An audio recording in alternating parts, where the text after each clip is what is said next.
สบายดีทุกคนมาเก็บเห็ดปวกไก่น้อยดำเมบี้แฟมิลี่ทุกคนเห็ดมีดว่าเป็นอย่างไรอ๋อทุกคนบอกเป็นทุกคนเห็ดปวกไก่น้อยทุกคนเห็ดปวกไก่น้อยต้องเอาตีนมันออกพร้อมเด้อ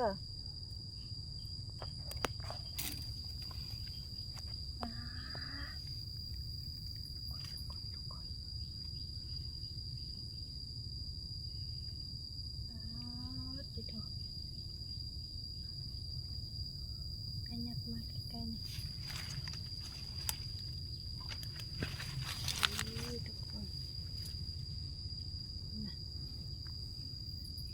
เห็ดปวกไก่น้อยทุกคน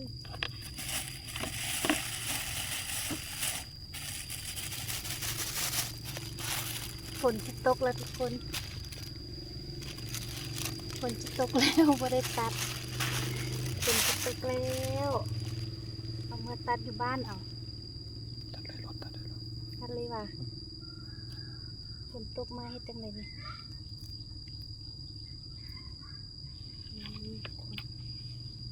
ตัดแล้วก็ใส่ในกระโขกเลย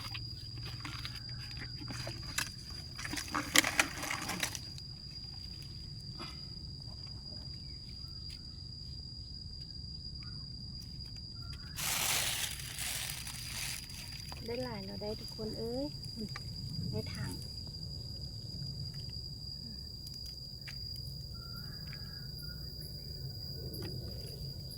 ปีหนึ่งได้กินเท่านึงเด้อทุกคนเห็ดอันนี้นะเห็ดปวกไก่น้อยนี่นะเนาะ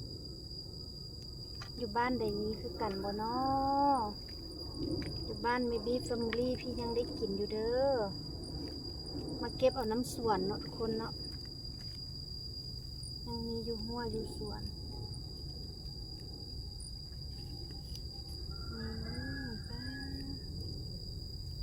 งามเลยหลายแท่หลายว่ะ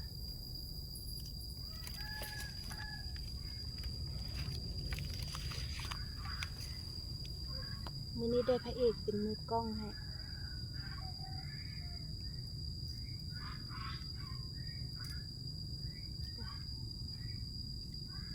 มีดนี่พวกเขาขัดทำมีดใหญ่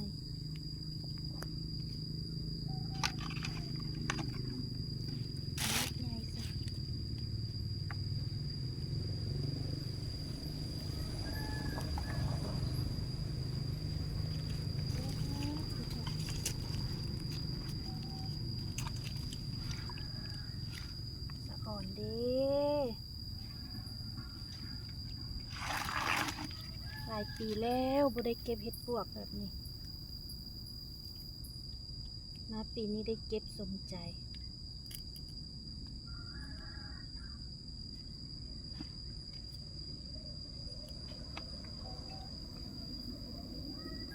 หลายแท้หลายวัดคนฝนกระชิบตกมาละ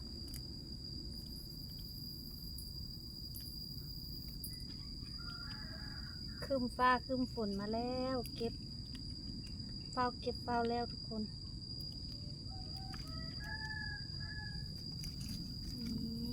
นะขายาวๆใหญ่ๆอบอวบ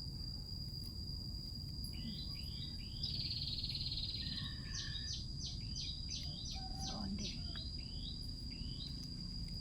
งามน้องแข็งกดทดอยู่งามอยู่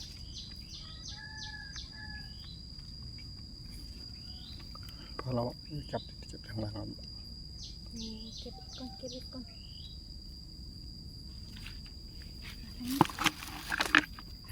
ทางนี้ทุกคนมาทางนี้คุณนะ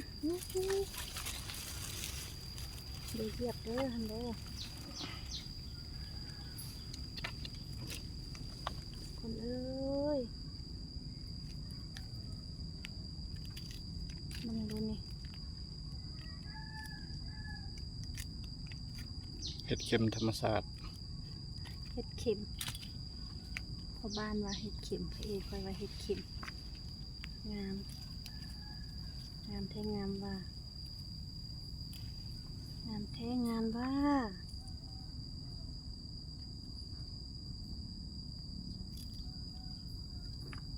สี่ยังอีกสี่กล่องห้ากล่อง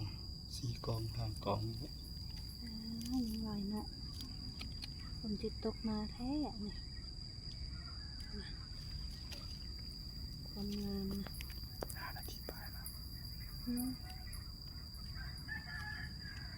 5 นาทีละทุกคนคลิปยาวเกินไปแล้วบ๊ายบาย